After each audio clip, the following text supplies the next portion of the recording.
What's up, y'all Commanders fans? I know I'm late, but I just wanted to bring this news to y'all that we just signed Michael Davis. And Michael Davis is one of those people that are very reliable. He, in his last 5 years with the Chargers, has proven that he can be a starter. Within the last 5 years, he's had at least 9 pass deflections every year, and he's at least had 1 interception every year. And you can tell that with more playing time, this guy is very decent. He's decent. He's decent enough to have on one side of the defense. And some could say that Benjamin St-Juste may be there as the starter. He may be a starter that is automatic because he already knows the system. He performs well, and with him having 17 pass deflections last season and 1 interception, some could say that right off the back, starting next season, he's going to be starting versus all the other cornerbacks we have so far. And I would definitely feel comfortable with that, but being as though we are in a new system, it's kind of hard to say that that's going to happen. But Benjamin St-Juste and the Chargers player Michael Davis, I feel very proud of them, holding the cornerback position right now, and maybe even putting Emmanuel Forbes in the slot would definitely make me feel much better. But it's still a lot they got to prove on their own, and you can tell that the Commanders are really setting this team up just to have some type of foundation, because of course you don't want to go out there and get your big name people and then never get to allow people like Emmanuel Forbes, which was your first round draft pick last season. You don't allow him to really be, productive in those type of situations when you go get a star, somebody who's going to be a starter for the next 3 years or something like that, versus somebody like Michael Davis. And, even Noah Igbenogany. Yeah, for him, for example, he was a first-round draft pick, but because of the stars that was in front of him, he wasn't able to really get that starting role, so he continued to play backup. So, and then, he got sent to the Cowboys, and then from there, he still didn't even get a chance to start because the Cowboys already had great talent. So, that's one of those situations that I don't want to happen to Emmanuel Forbes or even Quan Martin. And that's still another question that we have. We do have Jeremy Reeves there. He's going to be our special teams player, as well as him playing that extra safety role if we need him from time to time. And then we have Quan Martin, who can do it all, but mostly be in a safety position. So we have them two right there for right now. I'm not sure who else we got, but we still got some time to pick up some people. Some people feel like we should go get Justin Simmons, and I do feel like I am one of those people. I think they should be constructing something before it's too late.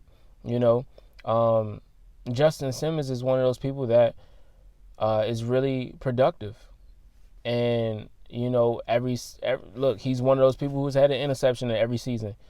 In every season of his career, he's had an interception. So he's shown that he can be very productive, and I think that's somebody that we need in our backfield. But do we have the money? Yes. Do we feel like doing it? I hope so. And maybe get him on like a 2-year, 3-year deal. He's still got some fight left in him, and for the most part, I feel like the defense is looking decent especially now that we got Frankie Louvu and we got Jamin Davis, and then you got none other than Bobby Wagner to help the whole entire defense. That just took us up from, we used to be at a D. We went to a B just because of Bobby Wagner, and just the fact that knowing he'll be in the middle of the defense and how he'll be able to take control of the defense and really turn this into his. And, anytime he's played in the season, he's went to the Pro Bowl. So just imagine what he does to a defense. And, just one thing about him, he was taking courses to get his master's. I forget what it was in, but he was going to Howard University online. And just think about how that was a sign. We sent him a contract and he wanted to come here. So, and it was just a wonderful thing. It was just a sign. He was already taking classes online for Howard. And then all of a sudden we sent him a contract to come here and play, and he decided to come all the way here.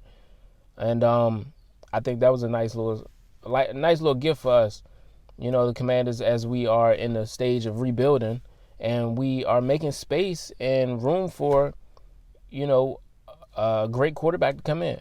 So who knows if that's going to be Jaden Daniels or Caleb Williams, but we're creating a foundation for him. And then, if we were to get Caleb Williams, for example, he's already had that interaction with Cliff Kingsbury, and they have that connection. So by him coming in, if he was to not get picked up by the Bears and to come to us, that would be a great thing, But I'm not sure if the Bears are willing to turn that down. I think they might want Caleb Williams. But, to be very prosperous and you coming in as a rookie, as a quarterback, you have to have things set up for you. You have to have a good system, a good foundation. And I think us having Josh Harris as our owner has really set us up to be great at the coaching level. And we understand that Josh Harris don't mess around. Like, for example, just Ron Rivera and Eric Bieniemy. Eric Bieniemy came in 1 year, didn't show any great anything besides yards, right? He allowed Sam Howell to get close to 4,000 yards. Got it. Boom. That was nice. But we ended up the year being only winning 4 games. You know what I'm saying? So 4 and 13? So by us only winning 4 games, that's just so frowned upon. It's like, I don't even care if it's just your first year being here. I got to get rid of you. And so, some people may say that, some people may say that just Eric Bieniemy just didn't work, didn't fit, or he just didn't get a great shot because of the defense from Jack Del Rio. That could be the answer, but you know how the league is. They get rid of you no matter what, and especially having a new owner who wants to show the city, the team, the league that, okay, I value you. I value your opinions. I want to make change. I'm trying to make a statement. And the fact that I hold no weight to anybody, I hold no ties to anybody here, and this is something new for me, I'm going to get rid of you. You're not doing good. Bye. And so that's what he did with Jack Del Rio, Eric Bieniemy, and Ron Rivera. He got him up out of here and got all fresh new staff. So I'm excited about it. And, we still got a few people still here. But the fact that he came in his first year and made huge changes. So I'm happy about that. And then the fact that he got new people here to where they feel like they want to make change. They have a different vision. And then, sometimes people like Cliff Kingsbury can be frowned upon because of how he did in the Cardinals, with the Cardinals. But, I think he still has some talents that has still not been touched, in the NFL, seeing as though he only coached one team. And I think him doing what he loves best, which is being an offensive coordinator, is really going to allow him to be prosperous. Because he said it's less work for him to do versus being a head coach. And I think that is one reason why he got a starting job as an offensive coordinator, because he basically humbled himself, but also understood what he works best. So, and what he wants to, handle right now. And that's one of these things is just being an offensive coordinator. I know I just mumbled that whole thing, but just bear with me. It'll be all right. I'm getting tired. But, man, I'm so excited at the same time because I'm thinking about all the great things that's about to happen for us. And, every year, we haven't seen anything just yet, but every year I get so excited because everything is new. It's a new team, and then the fact that we have all fresh talent and people we would never think we would have, like Austin Eckler, for example, Bobby Wagner, for example. Like, those are two picks that we would never ever seen. We would have never ever seen with Ron Rivera or Jack Del Rio being our head coach and defensive coach, because we probably would have never seen them until the very last year of their career. Like, that's just how we are. But I'm liking where we're going, and I just think that the defense is getting there. We just need a safety, seeing as though we got rid of Cameron Curl. And I think, why not, since we have the money, why not go get somebody that's very decent and we can keep for the next 3 years, seeing as though we're trying to build a playoff-ready team. So I think the only thing we're missing is a rookie quarterback, and who has a lot of talent that we can work around. And then, the key is, for us to be successful, is the quarterback has to have a nice foundation, right? And then the quarterback has to work in a system that is beneficial to him. So with us having a quarterback's coach, offensive coach, Cliff Kingsbury, who has shown that he can develop quarterbacks very well, and he's shown that, what you have to do is learn the quarterback, learn their strengths and their weaknesses, and focus on their weaknesses. And even Patrick Mahomes has come out and said it. You have to work in their strengths, and then you got to play the offense around them. And if you can't do that, then it's going to be very difficult for them, and it's going to be difficult for you. And then at the same time, we have to all remember that everybody's job is on the line. And sometimes they make certain decisions because they don't want to lose their job, and they want to be looked at as, okay, this person is great. And then when you think about it, that's another thing that has saved Cliff Kingsbury's job, is the fact that he is able to develop quarterbacks at a high level. He's allowed Patrick Mahomes to look great. And then his formula is perfect. The one that he used with Lincoln Riley, and I'm going to say it all the time, it's been great. It's the formula you use, because people don't understand why it's so hard for quarterbacks to come into the league and just be a starter or just be great. It's the system they're put in. So are you going to make it complicated for a new rookie quarterback, or are you going to allow them to develop in a way that is beneficial to them? Or are you going to have them sit for a year and just learn? Are you going to let them go through the trials and tribulations like Justin Fields, for example? And what are you going to do to benefit that player? So I think we're doing the right things on defense, because we know defense was our worst. We were last in defense last season, so we know we got to improve on that. And I think we're trying to make the best steps possible. And I think just by getting Bobby Wagner made us top 16 defense in the league.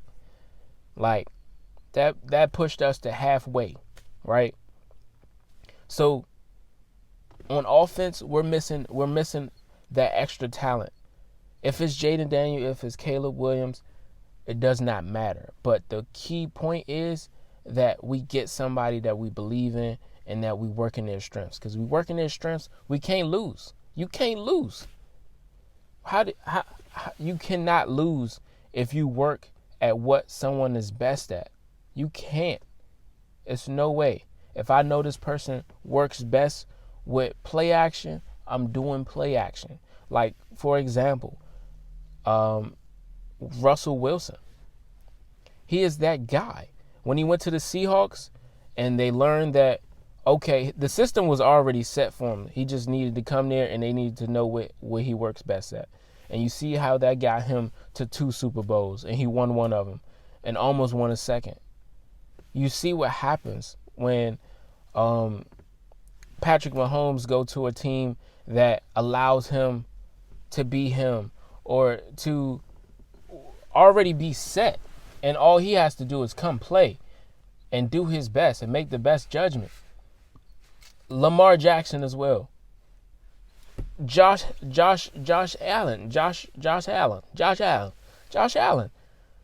For example, bro, like, that's another example. It's just about the system. So I think we're building something that is going to be successful for whoever comes in. I think they're going to perform at a great level, and I think that's the reason why we got rid of Sam Howell, because we want to move on. I mean, I think because of us having a 4-13 record, I think it was time to move on from everything, honestly. But I honestly felt like we should have kept Sam Howell at least, but we're building great things, and we have veterans in certain spots to make sure that the new quarterback does not have to worry if that tight end is going to catch it, because it's Zach Ertz. Don't have to worry if this tight end can be reliable, because it's Zach Ertz. And we don't have to worry if that middle linebacker is going to get me the ball on offense again. Give me another opportunity because I messed up on this drive. You know, is my offensive line going to hold up well? No, because I got this person right here. Boom. You know what I'm saying? Like, I got reliable people. Versus last year, we had no offensive line, honestly. If you were talking, we had no offensive line. There was nobody there. It was just Sam Howell and the ball. That was him. That was it. Just Sam Howell and the ball. And for somebody to get 60-something sacks in one season, it was just Sam Howell. There was no offensive line. We can't give credit to nobody. But that is something that we needed to work on, and we're doing it. We're making the steps, and, you know, free agency is not up. It's just the best players are gone, the most best players, but we still got time. So hopefully they go out and get some great people, somebody at safety, somebody like Justin Simmons. But, you know, like I said before, that might be an issue. Who knows? That might be an issue. That might be hogging up a spot for Quan Martin, you know, just seeing as he has great talent. But, you know, we got some great people, and I'm just excited to see what happens. And we got some plug-and-play people, too. We got some people who can just do more than one job, and that's what I'm excited about. We got people who can play special teams, and then, you know, like Noah, for example, Noah Igbenogany. He can do special teams as well. And we got a lot of underdogs, and that was well said by Austin Eckler. He's one of those people, him and Davis, Michael Davis. They were both free agents. Not free agents, undrafted free agents. So they were people that were at the bottom. They didn't get picked up in the draft, but they had to prove themselves, and they've been doing a great job. So they just represent who the Commanders are right now. And I'm excited that we finally got a foundation for everybody. We got a foundation for this team.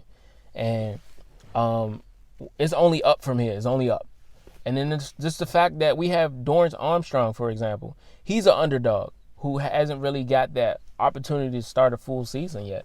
So imagine what happens when he do, and he's in the same system. Just imagine what happens, bro. I know I've been rapping y'all, but I'm out.